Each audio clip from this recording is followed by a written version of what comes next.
Alīna. Māma Dace, man jau no bērnības vienmēr ir jāmusi reizes kora mēģinājumam, iz ilžas mēģinājumam. Es tamā augu vidī, bet tas bija tāda kā norma. Tad, kad es jau soku mūcētīs muzikas skolā, saprotu, ka man uzspīsta līte, es tam visam neredzēju kaut kādu jāgu muzicēt, līku darbu darāt, ka visi varā futbolu spēļot.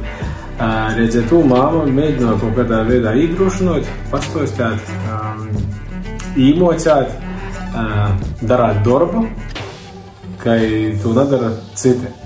I, protams, arī pabeidžu muzikas skolu, sakūstam zobam. Protams, es arī sapņoju par to, ka akordeonu pa otro stovu lūgu variešu izmest orā.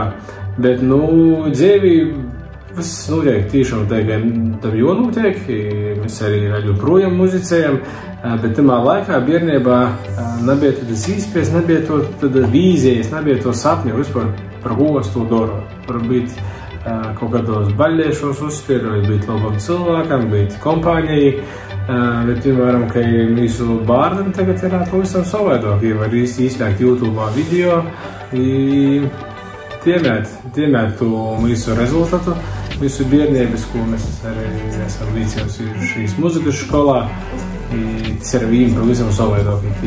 Vienkārši uztver to daudz vīgāk, saprot, ka mēs varam muzicēt. Man mamma arī ir, protams, īmocējusi mīlestību pret kultūru un mūziku. Ogres bērnības mani vadusi iz teātra izrodēm, iz koncertiem, arī ilžas mēģinājumus folkloras kultūras. Dzīvojot tādā vidī, kur ir apkopta mūzika, kultūra, viss ir skaisti, mamma vēlāk ir pateikusi tādus vārdus. Dari to, ko līg tavas sirds, izaklausīs sevi, ko tu gribi toļok darāt. Protams, uzaugot tādā ģimenī, kur tu redzi viņu muziku i kultūru, es klausīju savu sirds balsi i aizgoju mocētīs toļok muzikas akadēmijai. Tiešām, ko vēl varētu pasēt no sirds? Tā vajag ieaudzinot bērnā visu to, ko tu gribi. Tas ir īspējams, vai ne? Bet paldies!